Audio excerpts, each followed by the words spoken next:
This is the Sewing Circle podcast presented by Hanky Code. I'm Rebecca Vanderkoy, here to introduce to you up-and-coming queer artists and the powerful stories behind their work. Well, today I am so excited to have the immensely talented queer pop artist MARIS joining me. Oh, thank you. Of course, really excited. You've recently released your new single, It's Hard to Be a Man. Yes. Also, Give Me a Sign, featuring Caroline Kingsbury, and Girls Just Want to Be Famouser with Meg Smith and Molly Grace. Yes. And then on top of that, you are also going to be going on tour with Caroline Kingsbury soon. So lots is going on. Lots is going on. Yes. But so thank you for taking time out of your really busy schedule to chat with me today. Gosh. Yeah, I'm excited. I'm like really, really honored that I'm getting to chat with you today. So thank you for having me. Of course. So to kind of kick this off, I'm curious, how long have you been writing and making music? Gosh, I mean, I've definitely been like loud my entire life. But I've been kind of officially writing since I was about 13 or 14.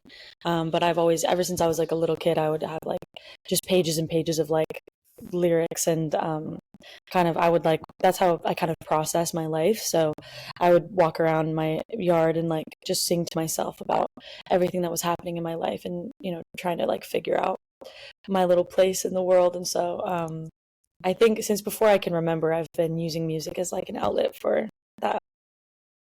So did you kind of always know then? Because obviously, like, if that started pretty young, did you always know, like, oh, I want to do this as a career? Or, like, when did that happen? That was, I mean, probably officially when I moved to New York at 18 was like my big like leap into I'm gonna do this for real. And there was a lot of trial and error and a lot of fucking around leading up to it. But I had like phases where I thought I wanted to be a soccer player and I wanted to be like if I wasn't making music, I'd probably go complete 180 and be like a marine biologist or like a scientist of some sort because I really love biology. So I think, but it was always kind of my North Star of like, this is something that I really, really love. And that, over time with practice, I feel like I've gotten, pretty good at. So I think music was like the path that I committed to at 18. No, that's really cool. And I also feel like even just the fact that like, it's always been something you've been drawn to is like a very cool thing. I think some people they start early, some people don't. There's not like a right or a wrong way, but there is something cool about like it being part of your life forever. Oh, totally. I mean, I always kind of joke that like my most codependent relationship in my entire life is music. It's like the one constant that I've always had. So yeah. So how would you nowadays characterize like what your musical style is? Gosh, I mean, I think it's always changing depending on whatever I'm listening to at the moment.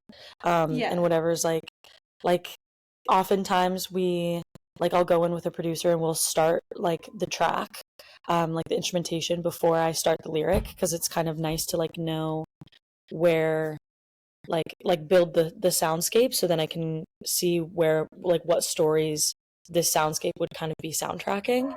But then sometimes like in the case of It's Hard to Be a Man, that was really like I went in and I was working this job like chatting for models and seeing kind of the underbelly of like how men think about women and treat women in this day and age. And it was kind of traumatizing to me, to be honest. And so I went into the session and I was like, I just need a place to put all this, but like, I can't be sad about it. I have to laugh about it or I'm actually going to go crazy.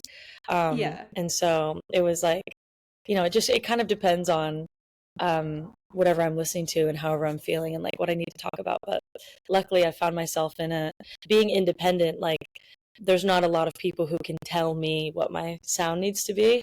I get to kind of work with my team who they just love when I'm excited about something. So I'm very lucky in that sense. I don't really have to narrow down quite yet.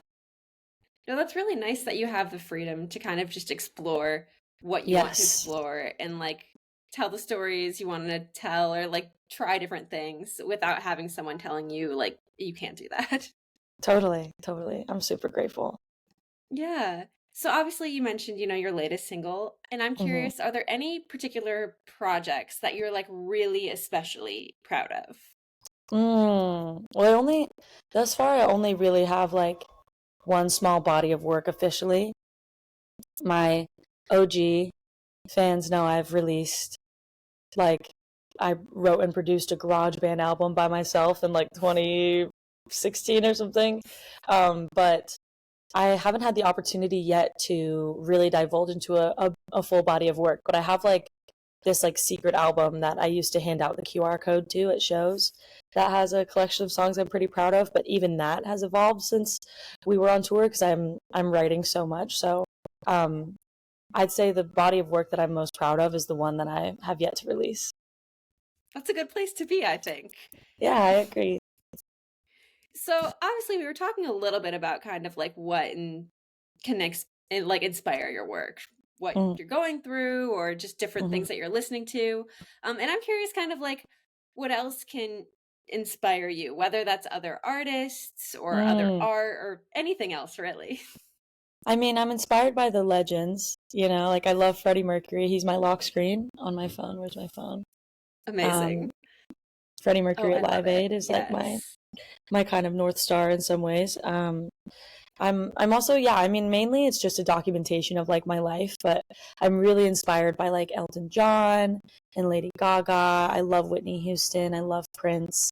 There's so many artists that I'm so inspired by, and I think that they've just created such a legacy and such an incredible like discography that I find Yeah. really inspiring. But I also really like I even feel inspired by just like sitting on my front porch and like watching the world go by and just kind of observing that.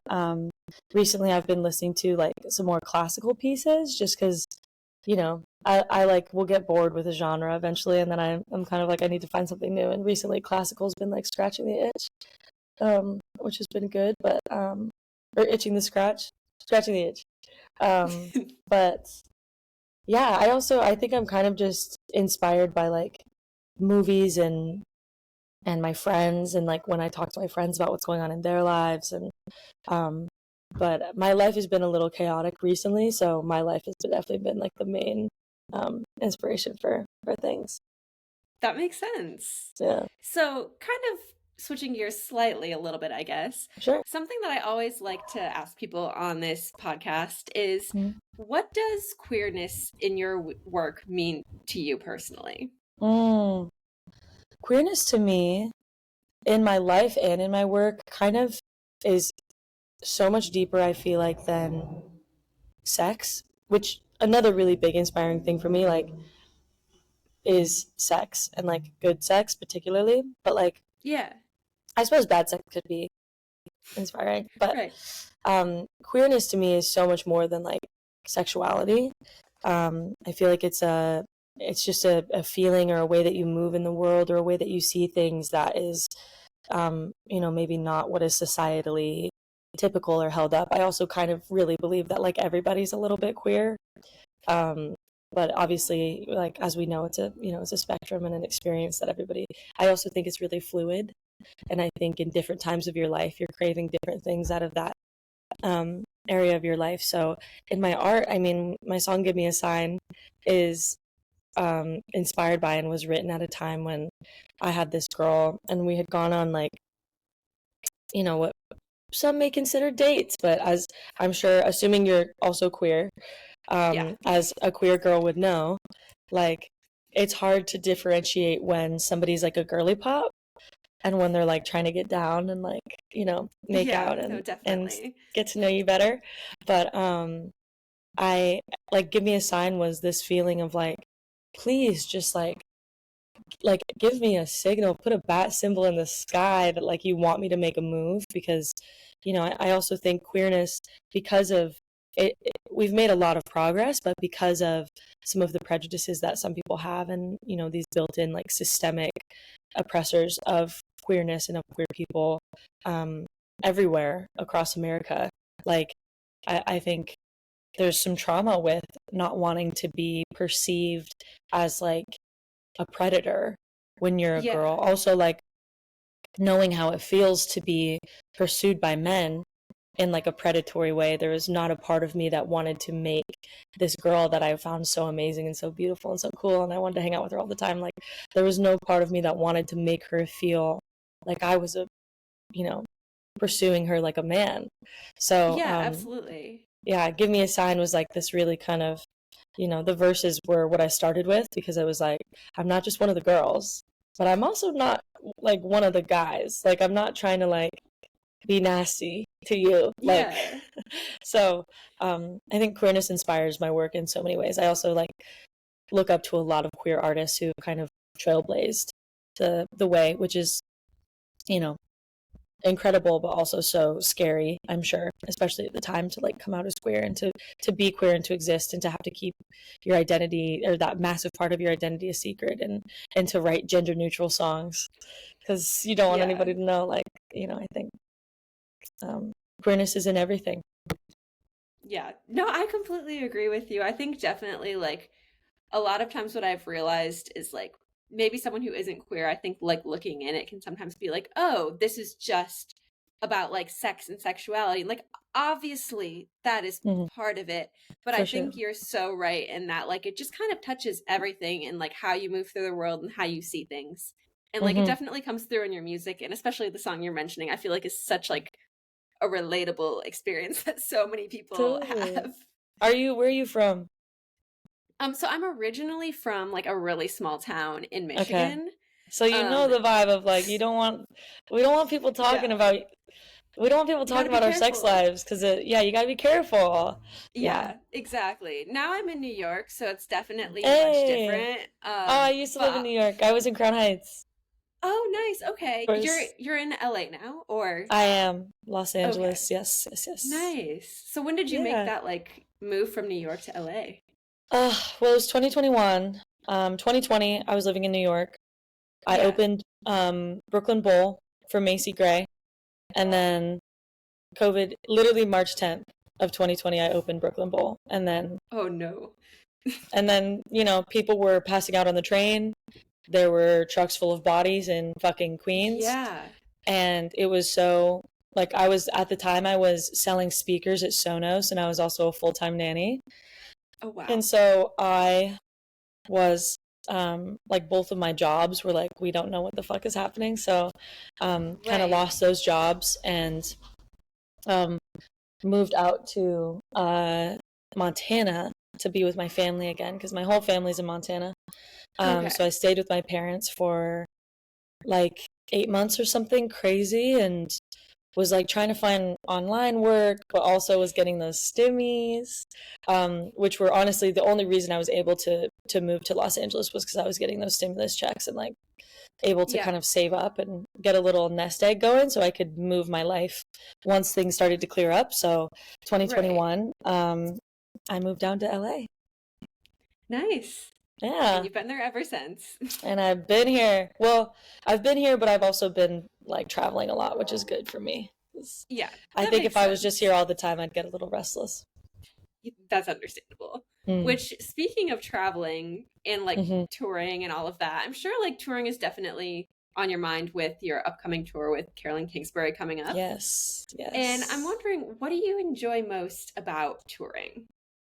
I'd say I enjoy like meeting new people, and kind of I'm very like an overthinker. So if I am in my own bubble, in my own world for too long without being pulled out of it by, you know, anything else, I can kind of become like just a little ball of anxiety and like not very fun to be around. And so what I love about touring is like similar to how I felt about living in New York, because public transportation is such a massive part of what you do every single day. It's like it's very hard to be in your own bullshit if you are instantly exposed to more humanity than you could ever comprehend, and you're like, Yeah. everybody is experiencing this condition just in different like fonts, Yeah, everywhere. absolutely.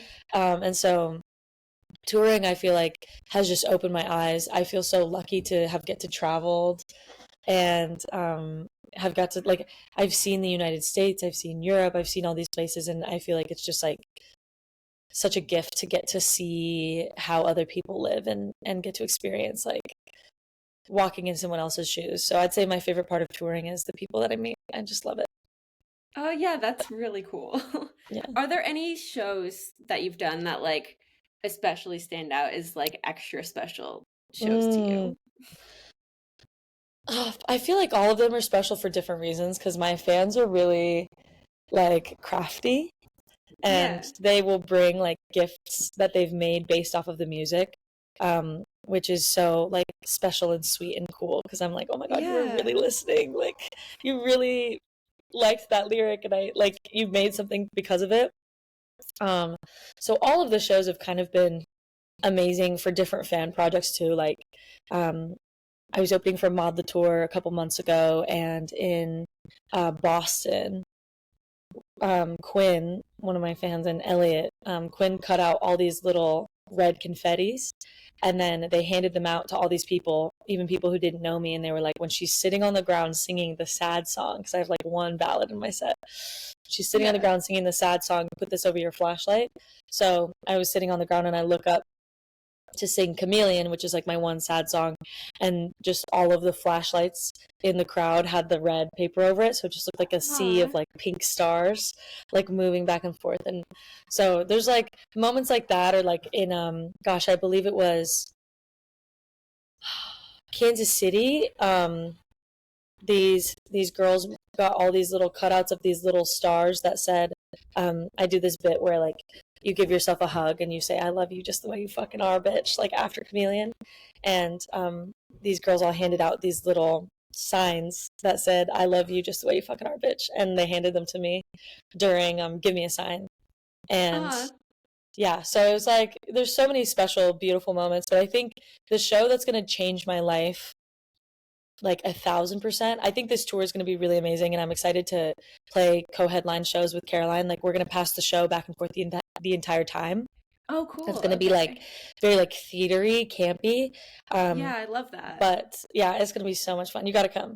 Um, and we're playing the Racket in New York, so you Okay. got to be there. It's going to be so much fun, Like and bring everybody cool. when You is know that no, it's literally, I'm like, when is it? I'm there. September 25th. Okay. I'm there. Yes. And then September 24th is going to be a show that I think just really I'm going to think about for the rest of my life because it's my first ever solo headline show. Caroline Oh, is playing All cool. Things Go on the 27th. So we were like, let's give me a little show. So on the 24th of September in DC, which is already sold out.